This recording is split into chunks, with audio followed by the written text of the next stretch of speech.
Assalamualaikum dan salam sejahtera. So hari ni cikgu nak ajar kamu bab 5 berkaitan dengan elektronik. Okey.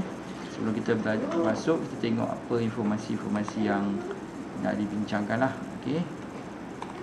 Okey, ini sebagai introduksi lah, sebagai pengetahuan am. Okey, penciptaan diode semikonduktor dan transistor telah membawa kepada revolusi digital. Okay, perkembangan teknologi daripada mechanical dan analog kepada digital dalam membawa perubahan dalam hidup kita. Diode dan transistor dalam bentuk microchip telah menjadi komponen utama dalam peralatan elektronik kerana mudah didapati dan memiliki banyak kelebihan. Okay, diode pemancar cahaya atau LED digunakan sebagai sumber cahaya. LED juga digunakan sebagai lampu penunjuk dalam mesin industri.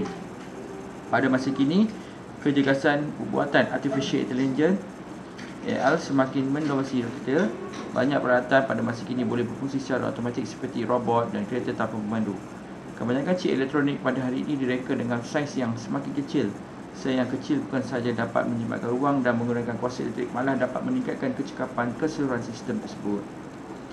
Okey, so jadi apa kepentingan belajar bab ini dalam era evolusi industri 4.0 AR 4.0?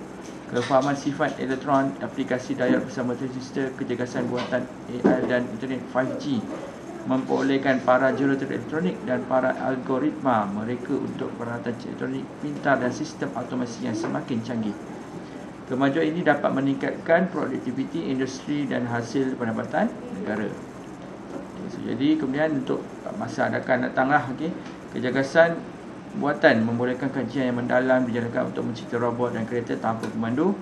Perkembangan kajian ini turut menyumbang kepada pembangunan kota raya pintar, smart city yang lebih mesra alam demi kelestarian hidup masyarakat. Okey, kita masuk kepada topik yang kita nak belajar. Okey, so pancaran termion dan sinar katod. Anda telah mengerti definisi arus, iaitu kadar pengalihan cas dalam suatu konduktor. Arus elektrik terhasil daripada cas bercas elektron mengalir dalam suatu konduktor. Bolehkah elektron bergerak melalui vacuum tanpa konduktor? Bolehkah elektron bergerak melalui vacuum tanpa konduktor? So macam boleh ke? So kita tengok. Okey, so jadi ni gambar raja dia. Okey, nanti kita akan tengok video ni. Okey, sebelum tu sebelum masuk video ni, cikgu nak tunjukkan inilah sinar katod. Okey. Okey, so jadi Raja 5.1 menerangkan pancaran termion dan penghasilan sinar katod dalam tiub vacuum menggunakan bekalan kuasa lampau tinggi VLT. Okey, so jadi ini bekalan kuasa VLT. So sini adalah ni pun disambung dengan bekalan kuasa 6 volt. So jadi mula-mula ini adalah filament tungsten. So jadi bila kita on, filament ni akan panas So bila panas dia akan menghasilkan elektron. Okey, so elektron berkumpul kat sini. Okey. Ini elektron tu terhasil sebabkan pemanasan filament tungsten lah. Okey. Masa ni kita on ni saja. Okey, yang bekalan kuasa ni kita belum buka on lagi. Okey, so jadi kalau kamu tengok sini adalah katod dan ini anod. Okey, dan balang ni dia adalah dalam vacuum. Okey. Ni yang cakap dia tanya tadi. Boleh ke elektron bergerak dalam vacuum? Ni. Bolehkah elektron bergerak melalui vacuum tanpa konduktor? Biasanya kita gunakan konduktor kan macam konduktor wayar kuprum, wayar besi kan. Ni tanpa konduktor. So jadi dia boleh lalu tanpa vacuum. Okey.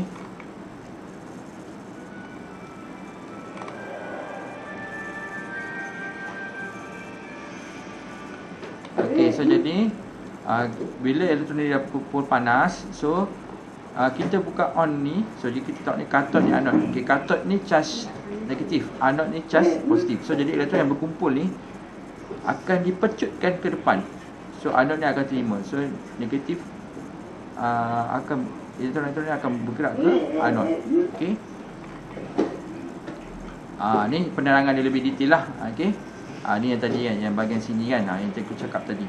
Okey, nanti cikgu akan tunjuk video dia. Cikgu terangkan dulu supaya kamu nak nampak apa yang cikgu nak terangkan tadi. Okey, so jadi di kata sini terdapat banyak elektron bebas dalam struktur gawai logam seperti filament tungsten. Apabila bekalan 6 volt dihidupkan, suhu filament tungsten akan meningkat dan elektron bebas itu akan memancarkan tenaga negatif cukup untuk pancaran terkeluar dari permukaan logam. Okey, pancaran termion ialah pancaran elektron bebas dari permukaan logam yang dipanaskan. So jadi kita panaskan ni, so jadi akan keluar elektron. Okey, kemudian dalam tube ni tube ni tadi yang cerita tadi. Dalam tube kaca vacuum, elektron dapat mencekik ke anod tanpa melanggar dengan molekul-molekul udara. Maka tiada kehilangan tenaga dan elektron bergerak dengan halagen maksimum. So jadi tadi elektron tadi berkumpul. Bila kita on switch yang bahagian ni, switch ni, so jadi anod ni pun berfungsi. So elektron ni akan bercara negatif, so dia akan tertarik ke anod, ke positif lah. Dia semua dia pecut kat dalam ni vacuum. So jadi nombor 3 ni. Apabila tiup vacuum disambung kepada suatu bekalan VLT, elektron-elektron yang berpancar di katot akan tertarik ke anod pada keluarga yang tinggi. Ni yang dia cakap tadi. Alur elektron yang berpancar tinggi dipanggil sebagai sinar katot. Ni pergerakan ni nama dia adalah sinar katot. Alur elektron tersebut melengkapkan lita bekalan VLT dan bacaan emitter menunjukkan pengaliran. So jadi ada bacaan, ada mililiter, so maksudnya ada pengaliran arus berlaku.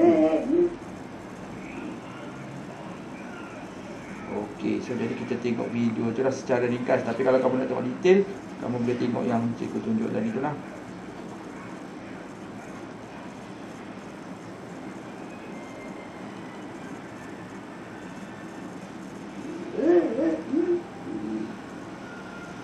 Ini cikgu akan laju-laju je lah, cikgu tengok yang secara ringkas. Tapi kalau kamu nak tengok lebih detail, kamu tengok tu lah. Elektron ini mendapat logam itu so dipanaskan pada suhu yang jadi dipanaskan, kamu tak boleh dipanaskan. So elektron dia bergerak. Tenaga kinetik yang So mencukupi lagi panas lama dia lagi bergerak. So jadi bila terlalu logam, panas dia akan keluar macam ni. Dikenali sebagai pancaran termion. Nama dia adalah pancaran termion. Okey. Awal-awal tadi dia duduk diam-diam dalam ni. Dia tak keluar lagi, elektron tak keluar lagi. So jadi bila kita panaskan, so jadi dia cukup tenaga dia untuk keluar. Elektron ini mendapat tenaga kinetik yang mencukupi dan mampu membebaskan pancaran termion. Okey. So jadi pancaran ni faktor yang mempengaruhi pancaran itu adalah pertama suhu logam, luas permukaan logam dan jenis logam. Okey. Logam yang maksud saya tungsten, barium, biasanya kita kata tungsten lah. Okey. Kita lanjutkan sikit. Pancaran ini menumpu sebagai akan dipanaskan dengan ni yang tadi cikgu tunjuk. Okey, mula-mula dia panaskan ni. So bila panaskan, dia keluarkan elektron. Beza keupayaan 6 volt bagi menghasilkan tapi pancaran termion. Ni dia dah on terus. Pancaran ini menumpu sebagai so jadi tadi sepatutnya tadi dia sebab dia laju sangat. Keupayaan. Okey, so jadi bila kita on ni anod ni, so jadi elektron yang dekat negatif ni akan bergerak ke anod. Okey, sebab ni charge negatif, so dia akan dipecutkan. So nama benda ni ke sini namanya sinar katot. Okey. 6 volt bagi menghasilkan pancaran termion. Atau pancaran ini menumpu sebagai suatu alur elektron yang halus selepas melalui lubang halus dalam silinder anod. Kat sini ada silinder alur elektron anod ini dikenali sebagai sinar katot. Apabila sinar katot menghentam skrin pendar fluor, tumpuk cahaya terhasil disebabkan tenaga kinetik elektron bertumpuk. Okey, so jadi bila dia berkumpul kat sini, elektron tadi akan lalu ke sini dan dia touch dekat skrin. So touch skrin ni dia akan bertukar warna hijau. Okey, tak apa. Jadi cikgu ini dah ke depan sangat, tapi tak apa, cikgu tunjuk dulu supaya kamu dapat gambaran. Okey, so okey, nanti video ni kamu tengok dululah. Okey. Nanti kalau kamu nak tengok lebih detail, tengok video ni. Okey, kita habiskan dulu apa yang awal tadi.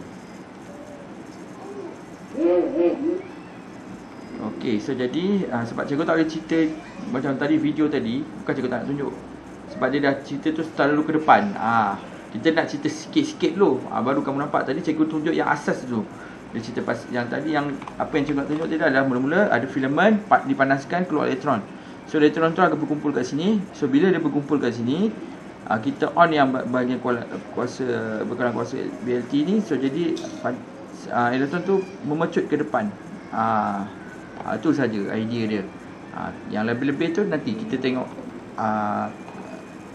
bila ada masa nanti. Okey, tapi sebaiknya kamu tengoklah, dia akan lebih terangkan lebih lanjut.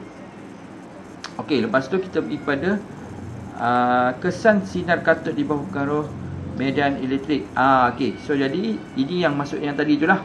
Okey, sinar katod ialah alur elektron yang bergerak dengan keluaran tinggi dalam vacuum. So dia bergerak sangat-sangat laju. Okey, ciri-ciri katod boleh dikaji menggunakan tiup pemasangan dan tiup palang maltis. Okey, nama dia tiup palang maltis. Okey, so jadi mula-mula kita on dulu ni switch ni. So elektronnya akan keluar.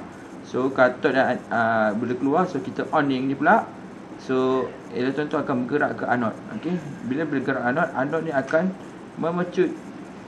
Okey, katod dengan anod ni apabila kita on ni, elektron akan memecut ke anod. Okey, so jadi bila ada lalu anod, so elektron tu akan keluar satu-satu dengan sangat laju. Okey, yang ini plat pemasangan paksi Y. Okey, kalau kan elektron kan dia bercas negatif. Kalau kita nak gerakkan dia bahagian atas, dia akan bergerak ke positif je lah. Okey, dia akan terpesong naik ke atas sebab dia positif. Tapi kita kena on lah ni switch ni. Dia ada tiga bekalan kuasa ni. 1, 2, 3. Okey, ini kalau kita nak pesongkan paksi Y. Kalau nak paksi X, kita pesongkan yang tadi. Okey, kita tengok balik kepada video tadi dulu. Okey, so cikgu nak cerita.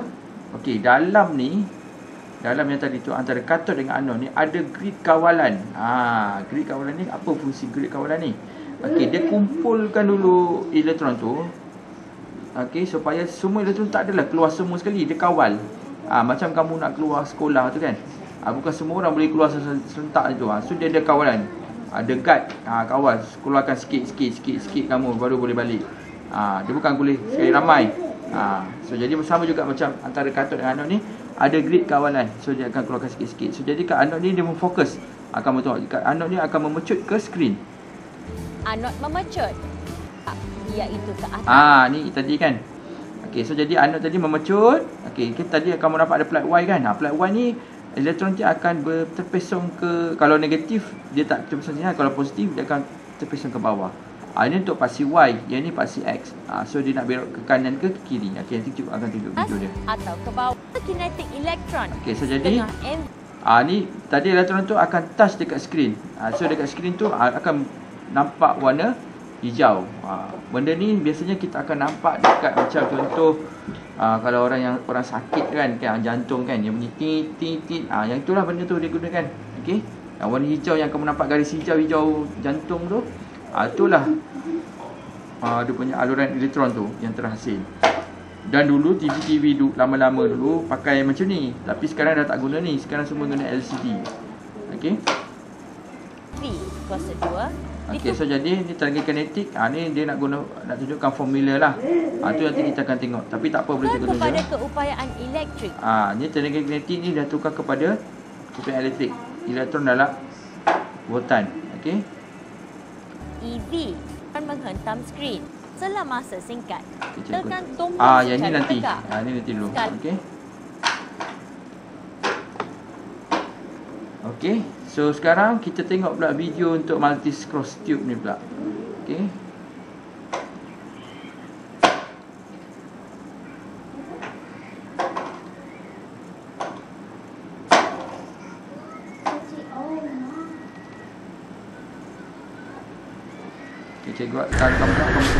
Assalamualaikum.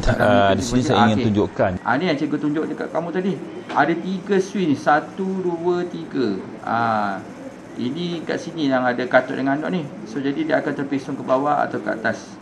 Okay, cikgu tunjuk yang ringkas lah. Tapi kalau kamu nak detail, kamu baik dengar betul-betul lah orang ni cakap. Sebab kat sekolah ada juga benda ni tapi jarang pakai. Okay. Tambah PKP ni kan, tak sempat nak tengok.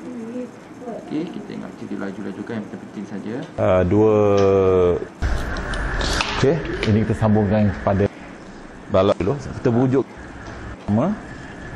Dalam video ni dia akan terangkan nampak di video warna hijau. Okey, kamu nampak tak? Tu dia punya alur terpesong ke pasir ke bawah. Ni pesongan untuk pasir Y lah ni. Okey. saya dekatkan dengan magnet. Dia boleh adjust. Boleh dengan magnet dia akan terpesong. Sinaran tu akan terpesong. Itu menunjukkan sinar elektron tu mudah dipesongkan oleh medan magnet. Okey, sekarang kita nak pesongkan sinar elektron tu dengan medan elektrik. So kita perlukan high voltage yang lain. Okey, katakan ini tersambungkan dengan terminal positif. Terminal positif. Bila bawa ni plate positif dominan, so elektron ni akan tertarik ke arah plate positif. Bagaimana kalau kita tukarkan? So kita tukarkan cara dia ialah dia tukar. Pasti positif dia letak atas, negatif dia tak bawah.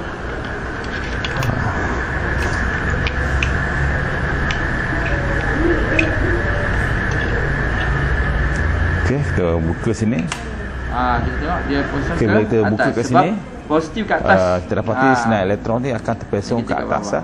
So kenapa sinar elektron ni ada terpesong sikit, terpesong kuat? So bergantung kepada arus kekuatan cas pada plate positif. Bila kekuatannya tinggi dia akan terpesong ke atas. Itu tadi yang orang dia cakap, lagi kuat arus dia, lagi terpesong lagi tinggi.